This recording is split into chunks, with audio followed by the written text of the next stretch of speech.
Сәлеметсіздер ме, құрметті оқушылар?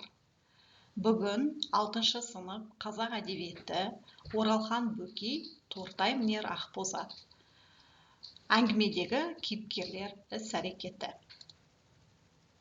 Бүгінгі сабағымыздың мақсаты шығармада көтерілген әлеуметтік қоғамдық мәселені идеясы арқылы түсінеміз және шығармадағы кейіпкерлерді өзара салыстыра отырып тарихи және көркемдік құндылығына баға береміз. Сабағымызды бастамас бұрын экранға назар аударамыз. Яғни экранда берілген QR-кодтың артындағы жасырынған суреттерді сөйлету арқылы сабақтың тақырыбын анықтаймыз.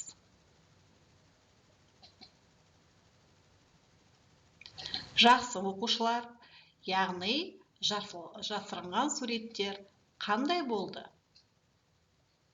Тамаша.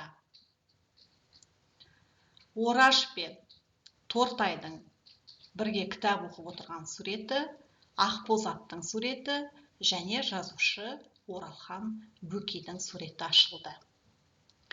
Таңертеңнен кешке дейін бас алмай кітап оқи беретін. Өзіне тиесілі кітаптар әбден көп оқылғандықтан жемтір болып бір бұрышта жинаулы тұр. Бұл дүниеде мен бір тұтар, сырласар жалғыз-ақ нәрсем бар, ол кітап дейтін. Әкем де шешем де сол кітап. Кейбірін 2-3 қайтара жалықпай оқып шықтым. Жалғыздығың, жетімдігің бәрі ұмытылып, басқа бір жұмақты өмірге сапар шеккендей боламын. Әттең, жағдай келсе ғой, оқуымды одан ары жалғастырып, Алматыға аттанар едім. Шынымды айтайыншы, кітап жазып, жазушы болғым келеді. Кетерімде ол маған ең сүйікті кітабын сыйлап тұрып айтты. Мен үшін де оқы, бәлкім мен міне алмаған Ақбозатқа сен мінерсің. Әрине балалар, дұрыс айтасыңдар, бұл Тортайдың сөзі болатын. Келесі сурет Ақбозаттың суреті. Тортайдың арманы мен үмітінің символы. Тортайдың арманы жазушы болу еді. Өзіне бұйырмаған арманы жазушылық пен үлкен өмірді осы Ақбозат арқылы бейнелейді. Ақбозат оның болашаққа деген сенімі мен үміті. Тамаша. Келесі сурет жазушы Оралхан Бөкей. Оралхан Бөкей 1943 жылы 28 қыркүйекте Қатон Қарағай ауданында Шыңғыстай ауылында дүниеге келген. 61 жылы Шыңғыстайдағы Сұлтанмахмұт Торайғыров атындағы орта мектепте пионерлік вожатый, кейінірек Алтай совхозында тракторшы болып жұмыс істейді.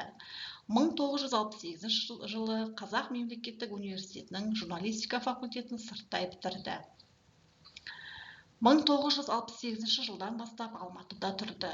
Жастардың Лениншіл жас газеті мен Жұлдыз журналының редакцияларында жұмыс істеді. 91 жылдан бастап Қазақ әдебиеті газетінің бас редакторы болып тағайындалды. Әдебиетке өзіндік өрнегін сала келген жазушы оқырманның өзгеге ұқсамайтын ерекшелігімен таңғалдырды. 1970 жылы Алматыда басылып шыққан Қамшер атты повестер мен әңгімелер ақынның, жазушының бірінші жинағы болып табылады. Тамаша балалар, біз әрине қандай суреттерге назар салдық? Дұрыс айтасыңдар. Яғни шығарманың негізгі кейіпкерлеріне назар салдық. Олай болса қалай ойлайсыңдар? Бүгінгі сабағымыздың тақырыбы қандай? Тамаша. Дұрыс айтасыздар. Бүгінгі сабағымыздың тақырыбы кейіпкерлердің іс-әрекеті деп аталады. Олай болса экранға назар аударамыз. Бірінші тапсырма. Кейіпкерлердің әрекеті қандай? Әңгімедегі негізгі кейіпкерлер кімдер? Және кейіпкерлер қоғамдық орта кейіпкерлердің тағдырына қалай әсер етті?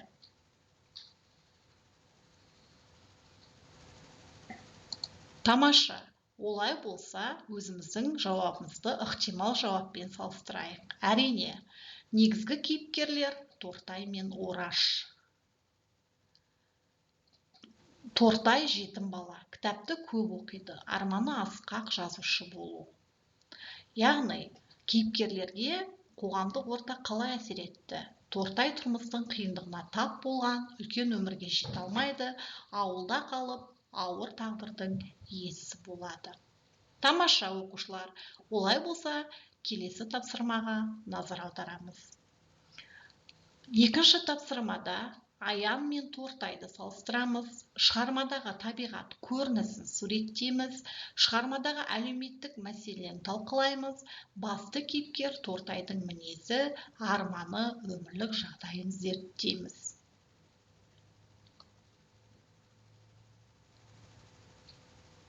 Тамаша, олай болса оқушылар өзіміздің жауабымызды ықтимал жауаппен салыстыра кетейік. Яғни, кейіпкерлер қиын өмір жағдайда кедейшілікте өмір сүрсе де, армандарының биіктігіне жетуге ұмтылған. Аян мен Тортай екеуі де жетім. Аян соғыс жылдарында ата-анасынан айырылып, Тортай кедейлік пен әлеуметтік теңсіздікке тап болып, өз арманына жете алмайды. Олар балалық арманмен өмір сүрсе де, армандары орындалмады. Аян ертегі айтып қиялға берілсе, Тортай жазушы болуды армандайды. Екеуі де жоқшылық пен қиын өмірді көреді. Балалық шақтары ауыр өтеді. Келесі табиғатты суреттеу. Қоңыр салқын табиғаттың жайлы салқын ауа райын сипаттау. Бұлтсыз күндері тамылжыған тамаша мезгіл, яғни шілде айындағы ерекше көрініс. Кілемдей жұмсақ, жердің жұмсақ жайлы екені бейнелі түрде берілген. Тортай өте кедей отбасында өседі. Оның киімі, тұрмысы нашар. Бұл қоғамдағы бай мен кедей арасындағы айырмашылықты көрсетеді. Тортай өте қабілетті, кітап көп оқиды, бірақ жағдайының нашарлығы оның арманын толық жүзеге асыруына кедергі болады. Кейбір балалар еркін өссе, Тортай ерте өмірдің қиындығын көреді. Бұл қоғамдағы әлеуметтік жағдайдың балалар тағдырына әсерін көрсетеді. Тортай жазушы болуды армандайды, бірақ өмірдегі қиындықтар оның арманына жетуіне мүмкіндік бермейді. Тортай өте дарынды бала болса да, оның таланты бағаланбай қалады. Бұл қоғамдағы әлеуметтік әділетсіздікті көрсетеді. Шығармада ең басты әлеуметтік мәселе кедейлік пен әлеуметтік теңсіздік салдарынан адамның арманының орындалмай қалуы. Арманшыл ол үнемі болашақ туралы ойланып, үлкен мақсат қояды. Зерек және ақылды, кітапты көп оқиды, білімге құмар. Сонымен бірге Тортай қиялшыл бала, өз өмірін өзгертетін жарқын болашақты елестетеді. Міне балалар, біз кейіпкерлердің іс-әрекетін талдадық. Сонымен бірге Аян мен Тортайды салыстырдық. Табиғаттың керемет шығармадағы автор бейнеленген көрінісін сипаттадық. Олай болса, келесі тапсырмаға назар аударайық. Яғни, құрметті оқушылар, сіздердің алдарыңызда Тортай бізге тапсырма берген екен, сол тапсырмаға назар аударайық. Қайырлы күн, балалар. Мен үшін ақбоз атыме білім еді. Мен білім арқылы биікке жеткім келді. Ал сендердің ақбоз аттарың қандай? Қазір мына карталарға өз армандарыңды жазыңдар. Арманға жетудің жоғы де еңбек пен білім. Армандарың орындалсын. Қайырлы күн. Жақсы балалар. Балалық шақ бұл әр адамның жүрегінде сақталған ең таза арманға толы кезең. Сол себепті әрқайсың өздерінің балалық армандарыңды еске алып, қағаздың бетіне түсіріп жазыңдар. Яғни, менің балалық шағымның арманы деген тақырыпта ой толғау жазайық.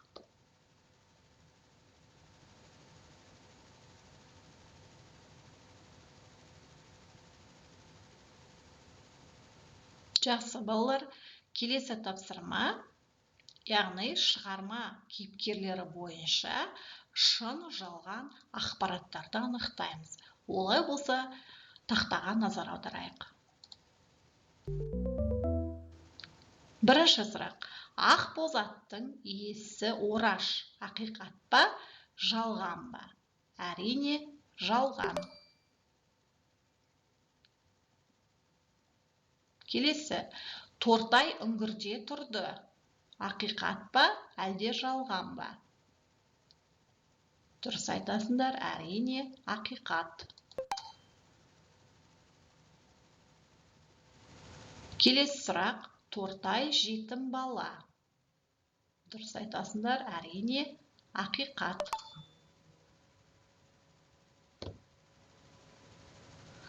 Ораштың қиялы шексіз. Әрине, дұрыс айтасыңдар, жалған.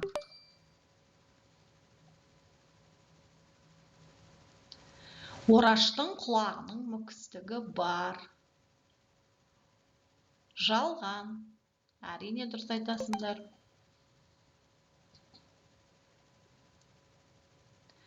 Бос үңгірде кітап сөресі орналасқан.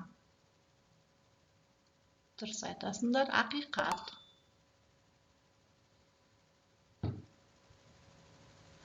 Тортай жылқы бағады. Жалған.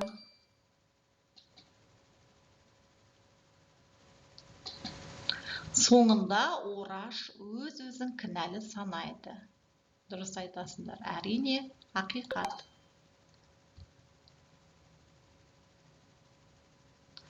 Тортай жан-жақты бала. Әрине, ақиқат.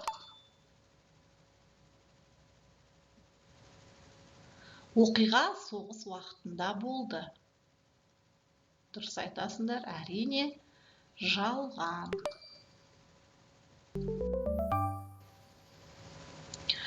Тамаша балалар. Келесі.